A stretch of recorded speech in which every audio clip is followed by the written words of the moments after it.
دا ما پسې یارانو جوړ ازار د محبت دی، وتلی چې د کاره مې هر کار د محبت دی.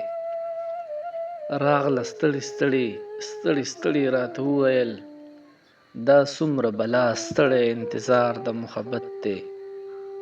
په لاس کې مې ګلونه دي د سور سپرلي جانانه، په وینو وینو شونډو مې اظهار د محبت دی. ما ویلې جوړ زلفیه بس دا یو جذبه لرې ته، دا ستا خو لیونیه هر کردار د محبت دی. چې د خالونو فصل شین شین په تندي وکري، ما لیوني ته خمار وکري مستي وکري. دا ځل سپرلي واده د ډېرو رنګینو کړې ده، هغې ته وایه چې ټوټې د خپل منګي وکري. هغه را درومي د وادې موسم یې لږ پاتې دی، دهقان ته وایه چې د نوي کال سپرلي وکري.